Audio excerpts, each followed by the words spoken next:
ಎಲ್ಲರಿಗೂ ನಮಸ್ಕಾರಗಳು. ಸುಕೃತಿ ಪುಸ್ತಕ ಪರಿಚಯ ಮಾಲಿಕೆಯಲ್ಲಿ ಡಾಕ್ಟರ್ ಎಸ್.ಎಲ್. ಭೈರಪ್ಪನವರ ಕವಲು ಕೃತಿಯ ಕುರಿತಾಗಿ ಕಿರುಪರಿಚಯವನ್ನು ಮಾಡಿಕೊಡ್ತಕ್ಕಂತಹ ಪ್ರಯತ್ನವನ್ನು ಮಾಡ್ತಾ ಇದ್ದೇನೆ. ಕನ್ನಡ ಸಾಹಿತ್ಯ ಓದುಗರ ಕೊರತೆಯನ್ನು ಎದುರಿಸ್ತಾ ಇದೆ ಅನ್ನೋ ಒಂದು ಮಾತು ಆಗಾಗ ಸಾಹಿತ್ಯ ವಲಯದಲ್ಲಿ ಕೇಳಿಬರ್ತಾ ಇರೋದನ್ನು ನಾವೆಲ್ಲ ಗಮನಿಸಿರ್ತೀವಿ. ಬಹುಶಃ ಭೈರಪ್ಪನವರ ಕೃತಿಗಳು ಇದಕ್ಕೊಂದು ದೊಡ್ಡ ಅಪವಾದ ಅಂತ ಹೇಳ್ಬೋದು.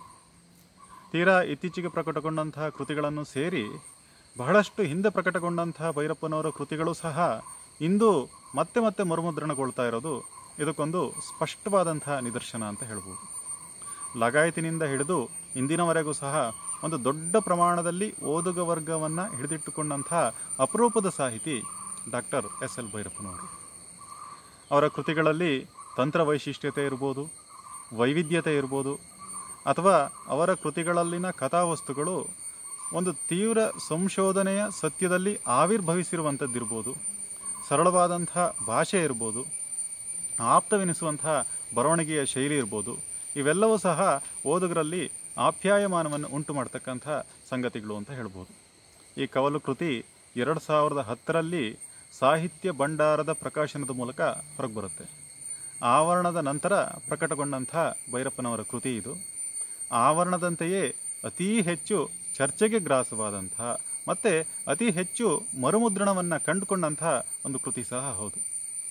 ಈ ಕೃತಿ ಪ್ರಕಟಗೊಂಡ ಆರಂಭದ ವಾರದಲ್ಲಿಯೇ 3 ಮುದ್ರಣವನ್ನು ಕಂಡುಕೊಂಡ್ರೆ ನಂತರದ ದಿನಗಳಲ್ಲಿ ಸುಮಾರು 30ಕ್ಕೂ ಹೆಚ್ಚು ಮರುಮುದ್ರಣವನ್ನು ಕಂಡುಕೊಂಡು ಆವರಣದ ನಂತರ ಅತಿ ಹೆಚ್ಚು ಮರುಮುದ್ರಣಗೊಂಡಂಥ ಭೈರಪ್ಪನವರ ಕೃತಿ ಅನ್ನೋ ಒಂದು ಹೆಗ್ಗಳಿಕೆಗೂ ಸಹ ಪಾತ್ರವಾಗುತ್ತೆ. ಇನ್ನು ಈ ಕೃತಿಯ ಕುರಿತಾಗಿ ಹೇಳಬೇಕು ಅಂತಂದರೆ, ಭಾರತೀಯ ಸಮಾಜದಲ್ಲಿ ಕವಲುದಾರಿ ಹಿಡಿಯುತ್ತಿರುವ ಮೌಲ್ಯಗಳನ್ನು ಹೃದಯ ಕಲಕುವಂತೆ ಶೋಧಿಸುತ್ತಾ ಸಮಕಾಲೀನ ಜೀವನಕ್ಕೆ ಕನ್ನಡಿಯಾಗಿರುವ ಕಾದಂಬರಿ ಇದು ಅನ್ನೋ ಒಂದು ಪೂರ್ವ ನುಡಿಯೇ ಈ ಕೃತಿಯ ಒಂದು ಈ ಕೃತಿಯಲ್ಲಿರ್ತಕ್ಕಂತಹ ಕಥಾವಸ್ತುವಿನ ಕುರಿತಾಗಿ ಸೂಚ್ಯವಾಗಿ ಹೇಳುತ್ತೆ. ಭಾರತೀಯ ಸಮಾಜ ಅಥವಾ ಭಾರತೀಯ ಕೌಟುಂಬಿಕ ವ್ಯವಸ್ಥೆ ಒಂದು ಪಾಶ್ಚಾತ್ಯ ಪ್ರಭಾವಕ್ಕೆ ಸಿಲುಕಿ ಹೇಗೆ ಶಿಥಿಲಗೊಳ್ತಾ ಇದೆ ಅಥವಾ ಹೇಗೆ ಕವಲುದಾರಿಯಲ್ಲಿ ಸಾಕ್ತಾ ಇದೆ ಅನ್ನೋ ಒಂದು ವಿಚಾರವನ್ನು ಇಟ್ಕೊಂಡು ರಚನೆ ಮಾಡಿರ್ತಕ್ಕಂಥ ಒಂದು ಕೃತಿ ಇದು. ಇನ್ನು ಇದರ ಕಥಾಹಂದರದ ಕುರಿತಾಗಿ ಹೇಳಬೇಕು ಅಂದರೆ, ಈ ಕೃತಿಯ ಪ್ರಧಾನ ಪಾತ್ರಗಳ ಸ್ವಗತದಲ್ಲಿಯೇ ಕತೆ ಸಾಕ್ತಾ ಹೋಗುತ್ತೆ. ಈ ಕೃತಿಯ ಪ್ರಧಾನ ಪಾತ್ರವಾದಂಥ ಜಯಕುಮಾರ ತನ್ನ ಪತ್ನಿಯಾದಂಥ ಮಂಗಳೇ ನೀಡಿರ್ತಕ್ಕಂಥ ಒಂದು ಕೌಟುಂಬಿಕ ದೌರ್ಜನ್ಯದ ದೂರಿನಡಿ ಲಾಕಪ್ನಲ್ಲಿ ಬಂಧಿತನಾಗಿರ್ತಾನೆ. ಆತನ ಸ್ವಗತದೊಂದಿಗೆ ಕತೆ ಪ್ರಾರಂಭವಾಗುತ್ತೆ. ನಂತರದಲ್ಲಿ ಕ್ರಮವಾಗಿ ಮಂಗಳ, ಇಳ, ವಿನಯಚಂದ್ರ ಹೀಗೆ ಪ್ರಧಾನ ಪಾತ್ರಗಳ ಸ್ವಗತದಲ್ಲಿಯೇ ಕತೆ ಸಾಕ್ತಾ ಹೋಗುತ್ತೆ. ಇನ್ನು ಕೃತಿಯ ಒಳಗೆ ಏನಿದೆ ಅಂತ ನೋಡಿದರೆ, ಸ್ತ್ರೀವಾದ, ಸ್ತ್ರೀ ವಿಮೋಚನೆಯ ಒಂದು ನಶೆಯನ್ನು ತಲೆಗೆ ಏರಿಸ್ಕೊಂಡು ಇಡೀ ಕಾದಂಬರಿಯುದ್ದಕ್ಕೂ ಶೋಷಕಿಯಾಗಿ ಕಾಣ್ತಕ್ಕಂತಹ ಒಂದು ಪಾತ್ರವಾಗಿ ಇಲ್ಲಿ ಮಂಗಳೆಯನ್ನು ನೋಡ್ಬೋದು. ಆಕೆಯ ಶೋಷಣೆಗೆ ಒಳಗಾಗಿ ಮಹಿಳಾ ಪರವಾದಂಥ ಒಂದು ಕಾನೂನುಗಳ ದುರುಪಯೋಗದ ಸುಳಿಗೆ ಸಿಲುಕಿ ಸಂತ್ರಸ್ತನಾಗುವ ಪಾತ್ರವಾಗಿ ಇಲ್ಲಿ ಜಯಕುಮಾರ ಕಾಣ್ತಾನೆ. ಹಾಗೆಯೇ ವಿದೇಶಿ ವಿದ್ಯಾಲಯದಲ್ಲಿ ಅಧ್ಯಯನವನ್ನು ನಡೆಸಿ ಅಲ್ಲಿಯ ಒಂದು ಮುಕ್ತ ಜೀವನ ಶೈಲಿಯನ್ನು ಅಪ್ಪಿಕೊಂಡು ನಂತರ ಭಾರತಕ್ಕೆ ಬಂದು ಇಲ್ಲಿ ಪಾಶ್ಚಿಮಾತ್ಯ ಮುಕ್ತ ಜೀವನ ಶೈಲಿ ಅಥವಾ ಸ್ತ್ರೀವಾದ, ಸ್ತ್ರೀ ವಿಮೋಚನೆ, ಸ್ತ್ರೀ ಸ್ವತಂತ್ರ ಈ ವಿಚಾರಗಳ ಕುರಿತಾಗಿಯೇ ಹೆಚ್ಚಾಗಿ ವಿದ್ಯಾರ್ಥಿಗಳಿಗೆ ಬೋಧಿಸುತ್ತಾ ತಾನು ಒಂದು ಈ ವಿಚಾರಗಳ ಕೂಪದಲ್ಲಿ ಬಿದ್ದು ಇತರರನ್ನು ಈ ಒಂದು ಕೂಪಕ್ಕೆ ತಳ್ತಕ್ಕಂತಹ ಒಂದು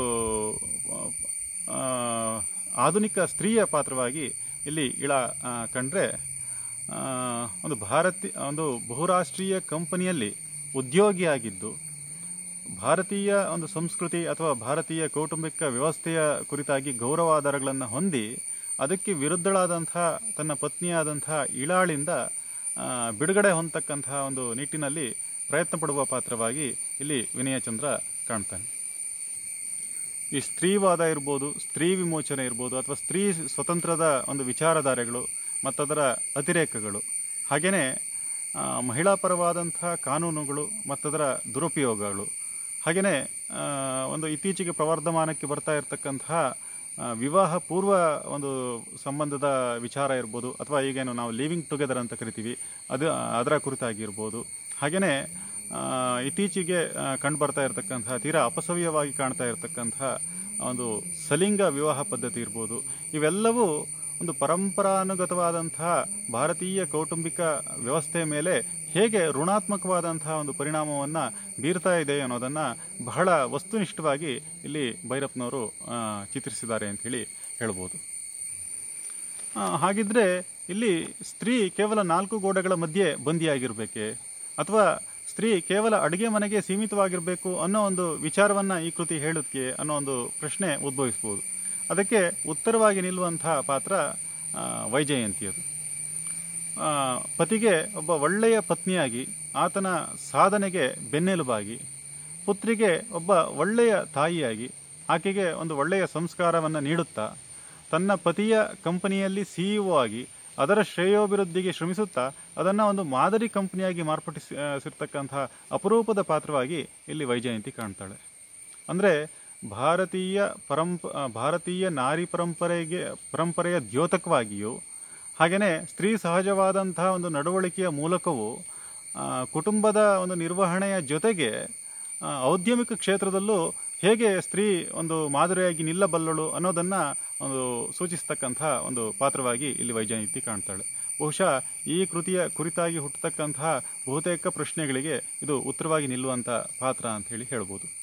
ಇನ್ನು ಇಡೀ ಕೃತಿ ಒಂದು ಪಾಶ್ಚಾತ್ಯ ಜೀವನ ಶೈಲಿಯ ಪ್ರಭಾವಕ್ಕೆ ಸಿಲುಕಿ ಭಾರತೀಯ ಕೌಟುಂಬಿಕ ವ್ಯವಸ್ಥೆ ಹೇಗೆ ನಲುಗ್ತಾ ಇದೆ ಅಥವಾ ಹೇಗೆ ಕವಲುದಾರಿಯಲ್ಲಿ ಸಾಗ್ತಾ ಇದೆ ಅನ್ನೋ ಒಂದು ವಿಚಾರವನ್ನು ಇಟ್ಕೊಂಡು ರಚನೆ ಆಗಿದ್ರೂ ಸಹ ಈ ಕೃತಿಯ ಒಂದು ಅಂತ್ಯದಲ್ಲಿ ಇಲ್ಲಿ ಯುವ ಒಂದು ಪೀಳಿಗೆಯನ್ನು ಪ್ರತಿನಿಧಿಸ್ತಕ್ಕಂತಹ ಪಾತ್ರಗಳಾದಂತಹ ವೈಜಯಂತಿ ಮತ್ತು ಜಯಕುಮಾರನ ಮಗಳಾದಂತಹ ವತ್ಸಲೆ ಇರ್ಬೋದು, ಇಳಾಳ ಮಗಳಾದಂತಹ ಸುಜಯ ಇರ್ಬೋದು, ಅಥವಾ ಆಕೆಯ ಅಣ್ಣನಾದಂತಹ ಸತೀಶ ಇರ್ಬೋದು, ಅಥವಾ ನಚಿಕೇತ ಇರ್ಬೋದು, ಈ ಎಲ್ಲರೂ ಸಹ ಒಂದು ಭಾರತೀಯ ಪರಂಪರೆಯಲ್ಲಿನ ಮೌಲ್ಯಗಳನ್ನು ತಮ್ಮದಾಗಿಸಿಕೊಳ್ಳುವುದನ್ನು ಬಿಂಬಿಸುವ ಮೂಲಕ ಬಹಳ ಆಶಾದಾಯಕವಾಗಿ ಈ ಕೃತಿಯನ್ನು ಭೈರಪ್ಪನವರು ಮುಗಿಸ್ತಾರೆ.